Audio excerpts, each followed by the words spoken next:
Deborah, where are you? Deborah, you look beautiful tonight. Now I'll start, right? So I am here, and it is 1 decade after an awful, awful breakup. And I'm here with 2 pieces of sage advice and 3 bad dating stories. So let me start with one of the pieces of advice, and this comes after a bad breakup.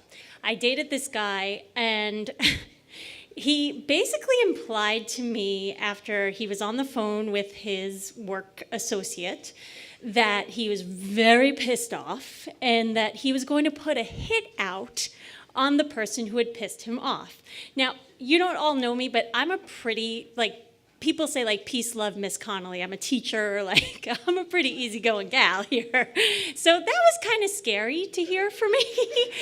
And I was trying to assess whether or not he was joking, what was going on, and I tried to ask a follow-up question about this, and he turned around and he said, you're not going to understand this because you don't live in the real world, so you're just crazy, stupid, selfish, and judgmental.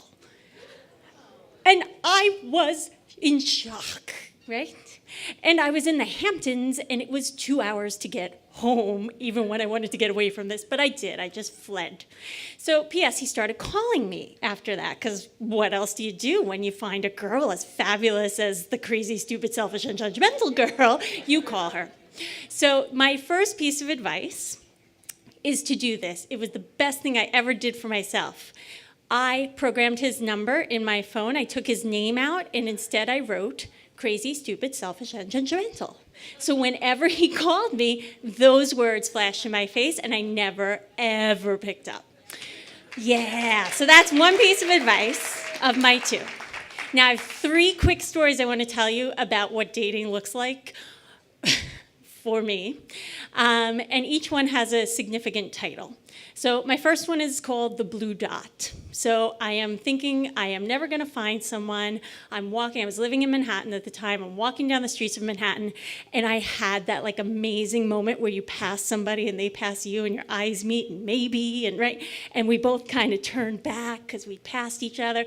And he came up to me, this stranger, right? Now understand, I have paid a lot of money for a lot of dating sites and all these things, but this was just kismet and it was happening. So he comes up and he's like, do we know each other? And I'm like, oh my God, this is magical. Great. We exchange numbers and we go on a date. And did I mention this story is called The Blue Dot?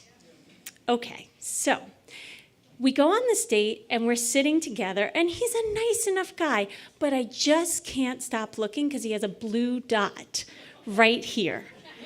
And the thing is, I had noticed it a week earlier when we met in this weird kismet way. So now I'm determining that he didn't just accidentally get some ink on his face, he had some kind of strange blue mole on his face. And I had bad skin, and I don't know if I want my kids to have acne and blue dots. I am just, I don't think I can take this any further. And I am going to admit this really superficial thing, which is that I didn't see him again. I couldn't get past the blue dot. And it's embarrassing to admit, but I'm being honest, right? I was new to dating. It had been a long time since I dated. And I didn't do it. Okay, so that's one story. It's all going to come together, I promise. My second story is entitled, I Shit You Not. We're allowed to curse, right? Because I did. Yeah, okay, good. I'm a teacher, so I get nervous if I do that.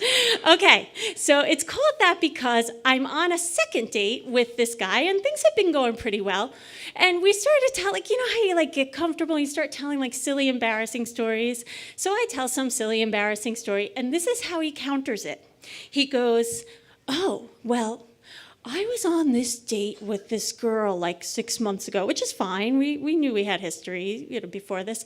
But he tells me how the date ended and he was driving home, and it was, a really long drive home, but he started to have to go to the bathroom because he'd had some food he wasn't used to eating, and that he couldn't make it home. He tried to pull over at a restaurant and use the bathroom there, but things were closed. It was just this terrible mishmash of events, and he couldn't get to a bathroom.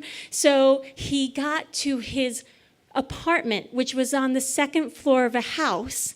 And he was like, yes, I made it, except he didn't. And when he was going up the steps to the second floor of the house to his apartment door, he was shitting himself up the steps. And I just couldn't stop thinking of the landlord, like, oh my God, like this is a horrible, I told you like an embarrassing story of when my underwear was sticking out a little bit and you're telling me this, like it was really bad.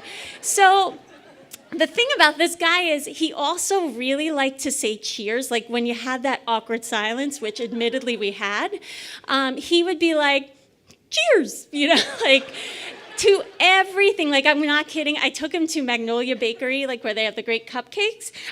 All right, I'm going to go fast. And he was like, this is a really good cupcake. I kind of want to cheers with it. Like always with the cheers. All right, so my third quick story is, I call it Lost in Translation. I found a Frenchman. And I dated this guy. He was so exotic. He was French. And I thought things were going well. And then he ditched me one night. And I'm like, why did you ditch me? Why didn't you do this? And he goes, it was stupid. It was my stupid reaction.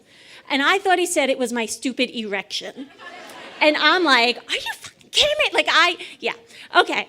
So the moral of putting all these three stories together is my second lesson. And that is, look, guys, everybody has a blue dot, right? I shit you not. It all comes down to your stupid erection. Cheers.